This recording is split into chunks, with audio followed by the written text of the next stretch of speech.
Hey guys, how you doing? Steve Lab here. On this one here, on the hydronic series, I basically talk about water feeders. I show you different kind of water feeders. Basically, a water feeder does is it reduces the pressure from, whatever the house is. Say the house is 45, 50 pounds coming into the house.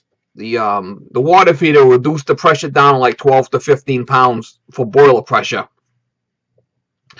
And there's backflow preventors, and some of them don't have it. Some of them have the bypass for doing purging on like copper fin baseboard. You got to put a purge station in. I talked about that in previous videos. Some of them have the trip lever, so you could put more pressure to purge the air out. Some of them don't have it. Some of the old ones. Some of the old cast iron radiators and stuff, you can't use purge stations on those. You have to go upstairs physically on the side of the radiator and open up a coin vent to get rid of the air. A cast iron baseboard and cast iron radiators, you can't use a purge station on those systems. You have to physically go up on the radiators and bleed out the air.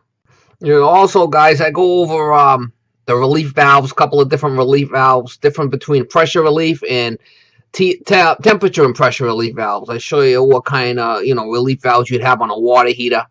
They got like a little stem on them. The temperature and pressure relief valves. I show you the difference between those relief valves, and yeah, just basic stuff here. So, oh, I'm gonna be bringing a little bit more. Maybe next time I'll either do circulators or start doing boiler controls, and maybe go over the tankless stuff, tankless water heater and tempering valves. I'm gonna kind of do a little series. So if you watch the whole series, you get familiar for what's going on. It's hard to do it all in one video, so hopefully you guys enjoy it. Yeah, guys, I just wanted to thank all my loyal subscribers and all the guys that leave the comments. And I kind of really enjoy the back and forth with the comments. And it's I think the station's a lot of it's got to do with the subs. You the guys that make the station.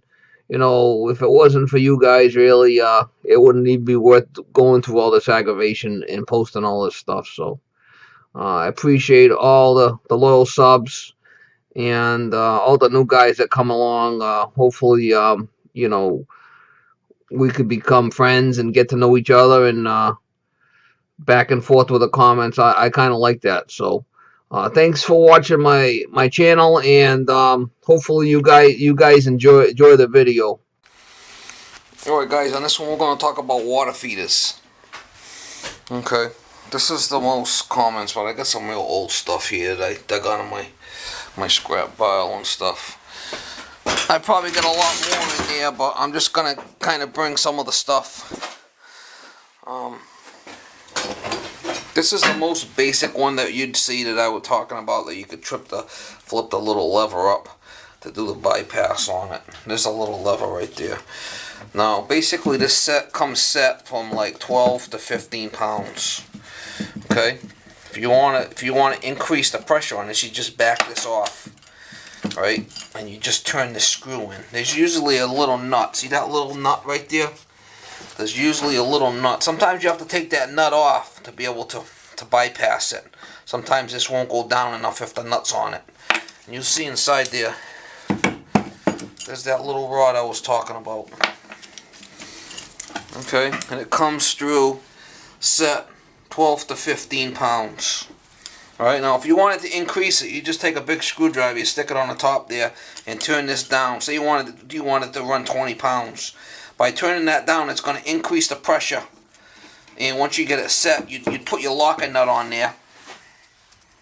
Okay. Now, also inside this valve, this is a pressure reducing valve. This is going to reduce the pressure down from city pressure to boiler pressure, which is 12 to 15 or whatever you have it set at. But if you look inside there, I don't know if you can see it or not, but there's a rubber check valve in there. There's a rubber diaphragm in there. So if you took this off, this is hooked up to the boiler, obviously. You got boiler pressure on this side. If you shut the water off and you disconnected this, the water wouldn't come out because of that little rubber. There's a little rubber check valve in there, a rubber flapper. Now this can either be IPS or copper. Okay? Now, obviously you need a backflow preventer. Now this is a 9D. Okay? And this is a pressure reducing valve, or was pressure reducing valve, S1 something. SB1156F. Okay? Or you could get what they call a 911S. That's a combination backflow preventer and pressure reducing valve. This is the 911S. Now, it either comes in copper or you can get it in IPS. This is a 911S. The S would be sweat. And then you can get the 911. You could just change these adapters. Now, if you look at this one's got the big nuts on it. That's the old style 9D. And the new ones have got smaller nuts. See the difference? That's an old style there with the big nuts. Okay?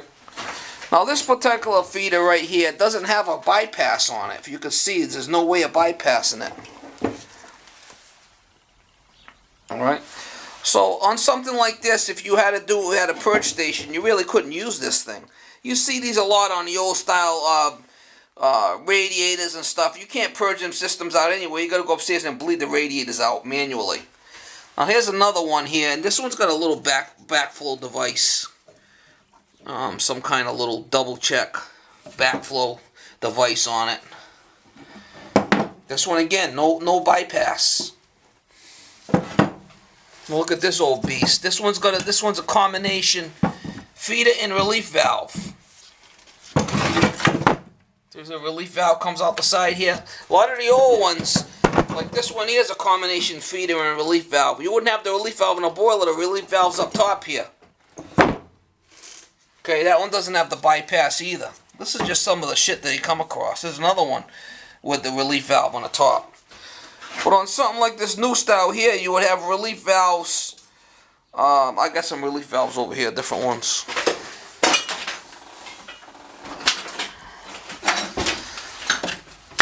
Some different relief valves. Here's one relief valve. Here's another relief valve. These are all 30 pounds for boilers. Okay? And that's just a strictly pressure relief. The T&Ps that you find on water heaters have a stem on them. Let me see if I can get some of them and I'll show you.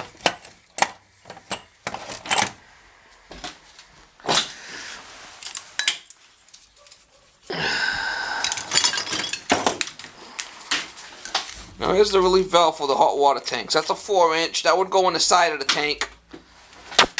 Any relief valve on a water heater that went into the top of the tank has to have a long 8-inch stem. These are T&P relief valves, temperature and pressure. That's what you'd find on water heaters. But these are strictly just pressure for boilers, 30 psi.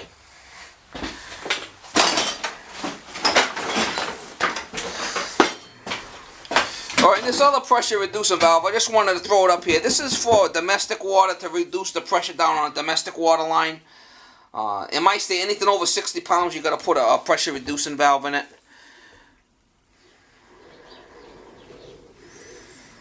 This is a W5B. Model 5M2. Standard. Range 25 to 75. And again, you could adjust it right up here. You could adjust it. If you want it to be less, you back this off. If you want more pressure, you increase it. You turn it in.